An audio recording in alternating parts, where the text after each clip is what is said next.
Welcome to day 8. We have 2 more days to go. How crazy is that? Day 8 is all about Shark Tank. We're going to give you the Shark Tank method of closing 6 to 7 figure deals. We have Elizabeth here with us saying hi and saying we're awesome. Thanks, lady. If you want, hop on in. Thank you all for jumping on here. Thank you. I'm going to be answering questions live on video here and live stream to help you out.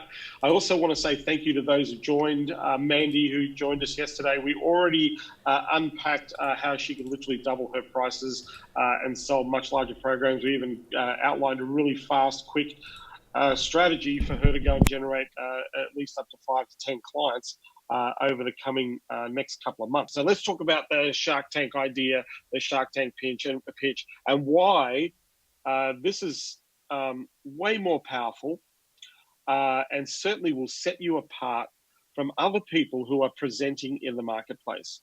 The way that most people do pitches or a presentation is they'll go in, they offer a strategy session, and the strategy session is not a strategy session at all.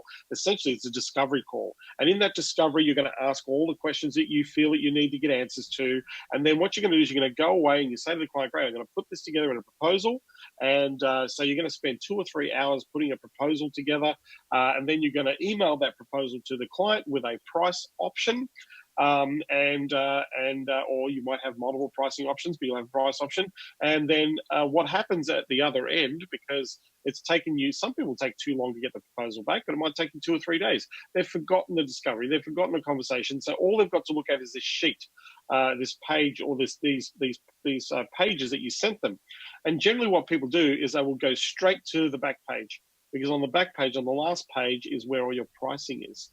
And so what they'll do is they'll make a judgment call on whether or not, one, they would like to pay that amount of money, or they feel that it's worth it, right? But they're going to judge you based on price, not on the value that you're delivering for your services. Even though you might have sent 6 or 7 pages talking about all the cool stuff that you're going to be doing to help them grow their business, what they're going to do in a proposal scenario is go straight to the back of the document and go, that's the price. And then also they'll go, you know what? Let's see if we can find somebody to beat this price. Let's see if we can go and get somebody to either match it or beat it. That's what happens in a traditional process. Now, what I've been teaching you here over the course of these last 8 days, or last 7 days, is instead of presenting a proposal, that you actually do a presentation. And yesterday we walked through parts of the Mr. Padlock pitch deck, a fraction of that is in the actual Consulting Rocket Champions program. You get the full deck and the $500,000 sales deck as well, as long as all the icons, where you walk them through a presentation, and then you walk them through and ask them, would they like, which option would they like to choose best? Because in a pitch and in a presentation, you have the ability to answer questions. In a proposal scenario, you have no ability unless you make a time to walk them through the proposal to be able to answer their questions. And you don't know if there's another decision maker in the room.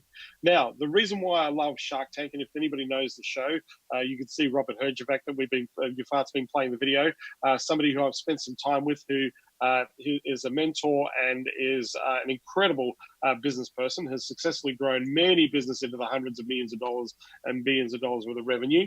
But one of the things you'll notice in the Sharks is all the decision makers, right, are sitting in front of you. All the decision makers are sitting in front of you on the show. Now, in the traditional show, we only get to see a pitch that takes about 4 to 5 minutes. But the actual real pitches that the Sharks get to see is a 45-minute presentation. It's a 45-minute presentation. And so in that 45-minute presentation, what they've got to do is they've got to communicate their credibility. They have to communicate their idea. They've got to communicate their knowledge and understanding of what they deliver to the market. They need to communicate the value proposition. They need to also communicate the benefits of making this decision, because the Sharks are going to make an offer, and oftentimes it may be more than one shark that offers the offer, right? So more than one shark is going to go, I want to put my money into this. I want to take a percentage of your business. I'm willing to give you $100,000 or $200,000 or $400,000. So think about that. Think about what I've just said. These people do not know who you are before you got there. The sharks do not see the pictures before they actually do. They only shoot the show in 17 days. So they don't have enough time to go filtering through who's going to be the best pitch or what the best idea is or whatever like that. They get to see that person for 45 minutes as a group in a presentation format. So you can set up a presentation. Now, here's the second part of this scenario, is that you present what you have as an idea, but the sharks are going to ask questions. The same thing if you're presenting an offer to somebody, you want to give them the opportunity to clarify in their mind that this is the thing that they want to do, or this is the thing that they want to invest in. So this is why a presentation where you walk through their objective, their outcome, how you're going to eliminate the bottlenecks, deliver the solution, the benefits of what you do, the evidence of the fact that it works. So they've got evidence, right, that it works. So think about in a Shark Tank scenario, what they're doing is they're saying, okay, so are you making sales? Like they're looking for companies that are making sales. The ones that win, so I'm going to give you some predicators to the ones that win and the pitches that win and the pitches that don't win, because this will give you an indication how your pitch, your Shark Tank pitch, can win a client as opposed to not win a client. So they understand the value proposition, the benefits. They understand the value of the company or what they're offering, and they're making an offer. They're asking people in a 45-minute period to make a consideration of hundreds of thousands, sometimes under 100,000. A lot of times, the average deal is between $200,000 and $400,000. The average deal on Shark Tank between $200,000 and $400,000, and 50% of the deals where the shark is actually actively making an offer get bought into. 50%, half the deals on Shark Tank where the sharks are actively making an offer get bought into. They get bought into in the deal. So they're making a decision in their mind on the spot on whether or not they like the idea of this company. They like the idea of the person who's representing the company. They like the idea of the numbers. They like the idea that you know what you're talking about, so you have knowledge and understanding of what's going on. They like the idea that they can make a return on investment, so they see the opportunity for scalability, right? So they can get their ROI. And then in the end, they're going to negotiate. They're going to say, hey, how do I get a bit of, if I really like this offer or I like this deal, how am I going to negotiate a better percentage of value so that I can get more of this deal, right, in this process? And at the end of the day, they're not only investing their money, but they also understand that they are going to be investing a considerable amount of their resources, their connections, the people that they work with, to be able to help the very people they're investing in to be able to scale their businesses. So now let's talk about you and how you pitch the Shark Tank pitch to your clients. So think about it. We're standing in front of our client, which is the shark, right? And so what we're going to do is say, hey, based on our knowledge and based on understanding, this is the objective that you actually want to achieve, and this is why this is important to you, and this is what's holding you back from achieving that outcome. And then from here, I want to be able to walk you through the solution and the benefits of what we have to offer and the system and the process that will help you to bridge the gap from where you are now to where you want to be. And so whilst we're doing that and demonstrating how this works, and we're going to be answering your questions, but at the same time, I'm also going to show you how this has worked for other people. So you know that this is a demonstration of this is something real and validated, and something that's going to help you to achieve your outcome in real time. And from there, I'm going to ask you to invest in our services so that you maximize your opportunity to hit that objective, get the ROI and get a massive ROI in depending on where you're going with this. And I'm going to show you how we work together to be able to implement this solution. And so now the shark can ask questions. So they're going to say, tell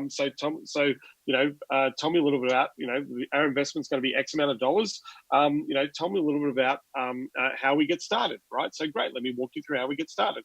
Are you okay with that? Does that sound good? So where do you think we should go to from here? Okay, so walk me through the investment again. Okay, great. We have three options. We have the basic option. We have the premier option that most people actually invest in. And then we have the ultimate option. Of the three options, Mr. or Mrs. Shark, which of these suit you best? Which of these options are ideal for you? And they're going to go, I want, because you're giving a yes or a yes answer. They're going to go, I want this one, right? I want this one, plan B. right? The premier solution. Great. So where do you think we should go to from here? Well, I guess, how do we get this thing going? Well, great. Let me walk you through our agreement, the list of inclusions, what we're asking you to do, what we're asking ourselves to do, so we make sure that we deliver on this outcome and objective. Let's walk you through the agreement. So any questions after that? Where do you think you should go to from here? Well, I guess, how do I pay for this thing? Great. Hand over your best credit card, right? That you get the most frequent flyer miles. We can make sure that we put that through for you, get your initial installment, and get you up and running and underway. Now, this is no different to pitching, because you're asking people to make a decision at the end of your presentation for something that they said was important to them. They're important, right? They said that this is why this is important to them, and this is what's stopping us. And now we have presented how we're going to help eliminate what's stopping us, right? So that we can fulfill the promise of the objective, bridge the gap. And then we're demonstrating that this is not only something new, this has worked for other people just like you. So this has worked. So if it's worked for others, we're demonstrating to you that it's going to work for you too, right? And then, so can we show you how, look at the options. Can we show you how we work together? Yes. Great. So here's option 1, option 2, option 3. Option 2 is one that most people invest in. Option 1 is the least that you want to walk away with, so that you're at least heading towards a trajectory of hitting that objective. And then we have a optimum solution or ultimate solution that some people just want to accelerate the process, want to go hell for leather, go bang and get the big result a lot faster. Of the 3 options, or of the 2 options, which do you believe suits you the best? And then you allow them to pick. So you're giving them a yes or a yes option. And then they're going to go, great. So is it okay if we walk through how we get this started? Where do you think you should go to from here? So, okay, well, how do we get started? Well, great. Is it okay if I walk you through how we get started? Yes. Well, we have an agreement. We're going to walk you through list of inclusions, what your responsibilities are, what our responsibilities are, expectations. I'm going to sign off on that. So great, we've got that set up. So where do you think we should go to from here? Well, okay, well, how do we pay for this? Great, let's pull out the best credit card and pay for this. And so we walk people through that outcome and that solution to pay for the solution. And that is your Shark Tank pitch, where you're asking for a decision in the moment of the presentation, as opposed to asking for a decision later. Now, we have a whole bucket load of ways to handle objections, like the money, the think about it close. We have several different closing strategies to close the deal on the spot, right? Not letting people go who are interested, because they said to you that if this fits our strategy, if this fits our idea, and we can see the value in this, then we will buy today. They told you they were going to do that. So if they need to think about it, we need to answer the question of what they need to think about, so that we can take them to the next step. So a Shark Tank pitch is to present your solution to the client live, on a Zoom, on a Skype, in person, because you can eyeball the client and you can answer questions directly in the moment. And if there are other decision makers involved, they are in the room, they are on the call, and they can ask their questions as well. Because you want to make sure, because remember, the whole reason you're there is you're there to help them to solve the problem that they can't solve for themselves right now. And you are the person on the spot in the moment. And so you want to pitch for the opportunity rather than to propose for the opportunity. Because if you're proposing, you're elongating the sales process. If you're pitching and it all makes sense, the only thing we've got to do now is to get started. Let's get started, right? And so they're making that investment, and away they go. It is exactly the same scenario if you're pitching a deal to a shark. You're going to say, here's what this product solves. Here's why it's a cool product. Here are the benefits. Here are the outcomes. Through that process, we've got a worksheet here that you can download that we've articulated, right? And then at the end of the day, I want X amount of money for a percentage of my company, so that you get a return on investment. The sharks, if they like the idea, they're making a decision in an instant. Is this a good deal? Do I like the people? Do I like the product? Do I like the model? Do I like the returns? Is this scalable, right? Does this work, right? Can I make money out of this? And as long as those people have answered those questions correctly, most of the time, those people are the ones that get the $100,000. In actual fact, the deal is worth millions of dollars to these people, because the resources alone are worth way more than any money that they're asking for in the deal. But understand, in that process, the shark, it's the first time they've seen the presentation. They are there to make a decision. They know they're going to make a decision if they like the idea. They know they're going to close the deal. So people who are pitching know that they are working towards closing the deal on the spot in the moment. So that is the Shark Tank pitch strategy for today's lesson. So now I want to answer your questions. Yafat, I know we've got a whole bunch of people who have filled out a bunch of questions. I know we've got some people out here who are wanting to perhaps talk to me or ask questions. Feel free to ask those questions, Yafat. Awesome. So I actually have Steph here, and she said something really amazing in comments that I want everybody on the on who's watching us right now to hear her. So Steph, can you hear me? Yeah, I can hear you. Yay, welcome. How are you? Hey, Steph. How you doing? How are you doing? I'm good. Yeah, so what I was telling your Fat is I actually had no idea who you were up until a few days ago. And it was just, you were recommended to me by actually one of your partners, one of your white label partners that you recommend. Mm-hmm. And so I started watching your series, and I just found so much value in it, like so many aha moments that it was like the thought that kept coming across my mind was, I don't know if this guy is going to actually come out with an offer at some point, but if he doesn't, I need to just cut him a check, because there's so much that I've gotten from you that I have spent literally tens of thousands of dollars trying to find with other so-called gurus out there, and I've just been really disappointed. I mean, folks that really, they say that they're legit and they've been having all the success, but there's so many gaps in what they're talking about that I just have to wonder, are they really the real deal? But yeah, so I just wanted to say, like, for me, after just a few days of this series and then also going through your YouTube channel, I mean, there's just some amazing gold on there. It's just been so awesome. So yeah, it was just a no-brainer for me to enroll in your course, and I really look forward to getting some quick results with you. So thanks, John. I appreciate it. Thank you, Stephanie. I really appreciate you hopping on board and sharing. And the other thing I will say to you is you were the first person that jumped on board, like literally in the moment, which is fantastic. But you are going to be joining us in the Champions Fast Track group. So I'm super excited to be spending some time with you personally. We are going to meet in the interwebs. If not one day, hopefully we'll be meeting in person. But I know that if we can get you focused, get some clarity around what you're doing, we can get out to that market, and I will be crafting your campaign for you live together, which we'll record. But I really appreciate you hopping on here and sharing what you've said. I understand, it is a big investment for a lot of people, and it is a decision that they need to make. And at the end of the day, I really do appreciate the fact that you've been enjoying the content we've been putting together. So thank you so much for being here, Stephanie. Thanks, John. Yeah. Okay. Yeah, so I love this. What I love about this is, like, if you've been watching us for the past 7 days, you probably have the same feelings as Steph here. It's like, wow, so much value. And you might even feel a little bit overwhelmed of like, what do I do with this? So this is the next step of you not to get overwhelmed. Step by step, pick John's brain so you can actually implement everything that you've learned here. You guys, if you are in our chat, raise your hand or put it in the comment that you have a question. And I'm going to take a question from Facebook. Donald Brandt is asking, what about intellectual property explanation disclosed? Should I go into details in the first meeting? So to put this into context, who was it? It was Brandon? Donald Brandt. Donald Brandt. Donald, to put this into context, your own IP, your own system that you have, one of the things I recommend to people is you want to create a naming convention for your system or your process.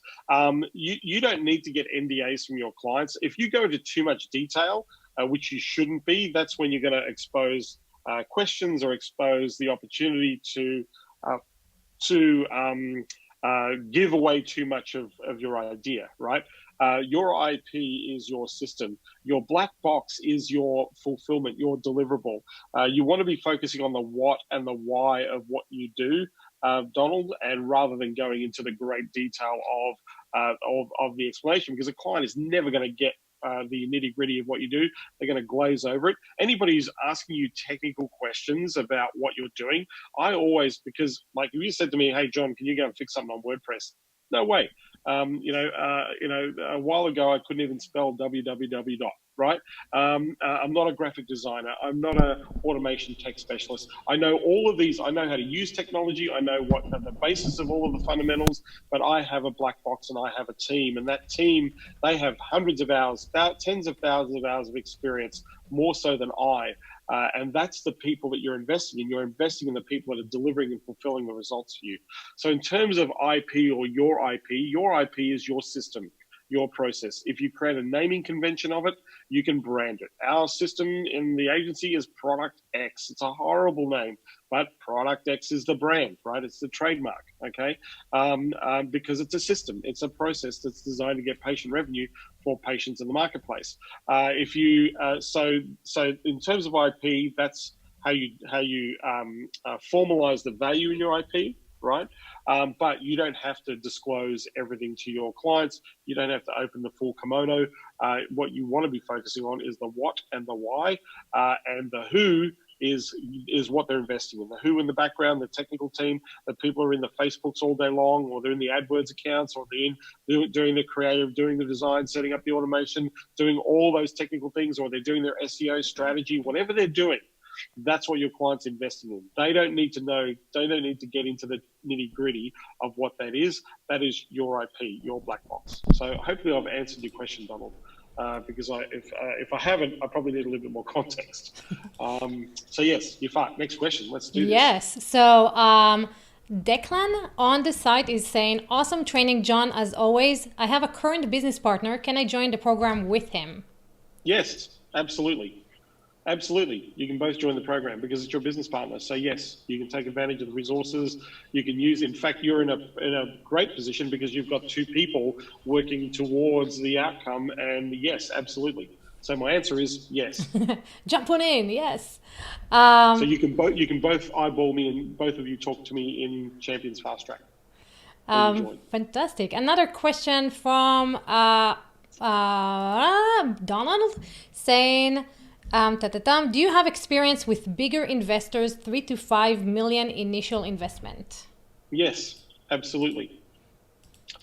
It depends on you want to elaborate on that? You want to elaborate on that? Well, I've been fortunate enough to work on deals where people are spending tens of millions of dollars. Every year, if you have been following me or watching me, I go to CES, the Consumer Electronics Show, and deal in the robotics and the tech markets. And those people are crushing, $10, $100 million deals. But deals like that, those $3 million, $5 million deals, they generally take a couple of years to actually seed. The biggest deal that I have personally been involved with in the close of took a little over 2 years, and that was a $30 million deal. But I've worked on bigger deals and been parts of bigger deals. In fact, I've been on deals that are in the hundreds of millions of dollars as well. So I don't know why the question, but yes, I have. But those deals, when somebody's putting that kind of capital into those types of projects, you have to have all the information, all the disclosures, all the due diligence, all the compliances. You have to have, there are teams of people that are involved. There are decision makers and board members and multiple stakeholders in those types of deals.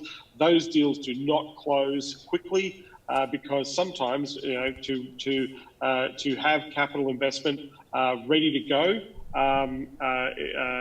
the only people I know that will write checks for that are some of the equity funders that I've been working with, and I know personally in the capital raising markets. But even then, they're doing their homework. They're not just shelling out tens of millions of dollars or writing a check for $3 million because they think that they're on to the winner. They do their due diligence before they write checks. So I don't know what the context of what you're asking me in relation to these size of deals, but yeah, there are deals out there, and yes, I've worked on some nice chunky ones. I think maybe because of Shark Tank, that brings it up. Well, the average sale in Shark Tank's $400. The average deal is $200,000. Average, on average, anywhere between $100,000 to $200,000, the average investment. However, the back end of that is millions of dollars worth of support with their team and all that sort of stuff. That's where the real value, the money they collect on the show is is peanuts. The money in the back end, the resource in the back end, that's where the money is. That's where the opportunity is. Yeah. People are going to Shark Tank not because of the money they raise. They're going to Shark Tank because of the access to the resources that the sharks have, because they can put people on the map and they can do it fast. They can connect with people faster than anybody else on the planet. Some of my favorite, some of the people that I know that I've worked with, the deal makers, that's where the value is. The value is in the connection, not in the money that they raise. So, yeah. So let's hop on to Thailand and say yeah. hi to our new member, Francis. Hey, Francis. Let's see if we can get you in. Hey. Hey, Francis. How you doing? Thanks for joining the program. Really looking forward to working with you, buddy. Are you in Thailand? I am. You're in Chiang Mai? I'm actually in Samui, Koh Samui. Oh, okay, Koh Samui. Okay. So I was fortunate enough to spend a couple of weeks in Thailand last month, but not in Koh Samui.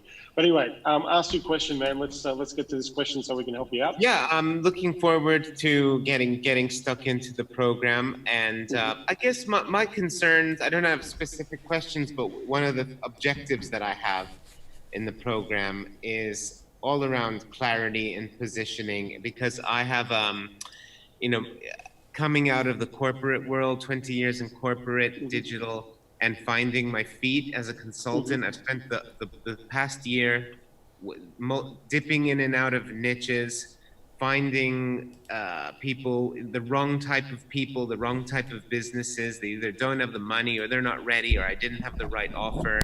And for me, the challenge as a creative person, and coming from that background, is that I don't really find a natural affinity to many of the more, say, traditionally lucrative or higher volume niches, like roofing, HVAC, that sort of stuff. And I wanted to work in more enterprise, creative, and, music, tech, creative design, that sort of thing. So finding a way to penetrate that market, but also get to talk to, get involved in projects which have the budgets, so add value. That's the challenge. So there's a big question, Francis, and thank you for joining the program, because in the program, I'm going to answer every one of those questions personally, one-on-one with you. However, just to give you context here, the key here in getting the clarity piece, like the offer, the avatar, the result that you can deliver to the market, that can be worked out relatively quickly. Getting into a market, there's also a process of getting into markets. Like if I was getting into a market that I didn't know anything about, my first port of call is the influencers in that marketplace. Who are the people who are recognized identities? Who are the CEOs of the biggest companies in that marketplace? That would be my entry point, because it shows me that people are investing capital at a certain level in those things that I'm interested in, right?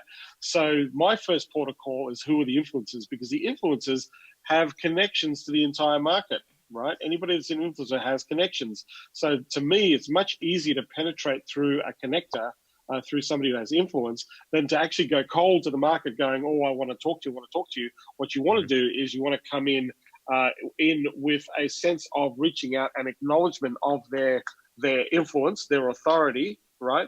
And say, look, because you'll find that people of influence are very generous, right? Some of my friends who are the gurus on the planet in business and finance are very generous with their time with people who are interested. So to me, an easy way in and an exposure to what is happening in the market that I would share with you if you're in the program is how to connect and engage with those influencers, not using LinkedIn. Screw LinkedIn. I'm talking about a different way of getting this. And then, I shouldn't say that. LinkedIn's cool, but this is not the way I would approach the strategy you're talking about. But Right. to me, that very quickly gives you the intelligence of the market. Very quickly. Like one of the first things I'm going to do is I'm going to show you how to unconstruct a market to see where the value is, to see where the people are spending money, to where they already are in the sweet spot of where you want them to be. So the only people you want to speak to are the people who have the capital to invest in your idea, right? Yeah. Your service. So that way, that's one thing. Number two is obviously you want to, it's penetration into the market. So you want to build your authority, your influence very, very quickly, your value proposition. So today, more than ever, we are able to do that. More than ever, we are able to do that a lot more easily than what we did in the past. right? You know, eons ago and years ago, I worked for McKinsey, one of the largest consulting firms. They're a $20 billion company, right?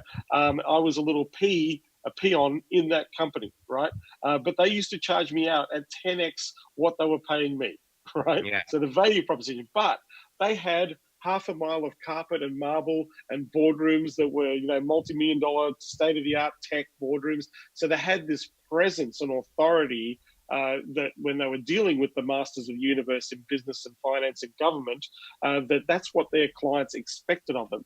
Well, today you can still come to the market with that authority, but you can do it a lot less expensively. In fact, you can do it really cheaply. And so you can build that authority very quickly. There's a thing that I'm going to share with you that I have been sharing with some of my champions. They're going to show you how to actually create the agitation of the problem and then to actually be the influencer of the solution. So it drives people to say, I want to talk to you, right? The whole idea is I want to talk to you, right? Yeah. So the thing here is that that's the second part of your question. Like, I've got to get the niche, I've got to get my offer, I've got to get my result. Then I've got to, you know, be able to be drawn in and engaged. And then, you know, there are people there who need your help. Like, here's the thing. Don't forget where you came from. This is another thing. A lot of people listening to this forget that you already have a level of experience. You already have a level of authority, but because you've left a role and an identity that you had in the corporate world, doesn't mean that you lost your mind and your experience, right? It just means that you're doing something different, but all your experience, all your knowledge, and all your understanding is still with you.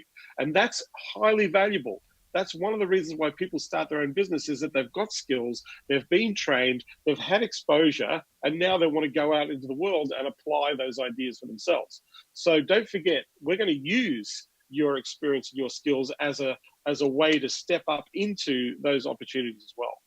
Thank you. Can I just leave you on one comment as well? Like, I think maybe this will other users or other people on the call will relate to this. I think that, you know, when you don't know what you're doing or you don't have the experience to penetrate the market, craft offers, etc.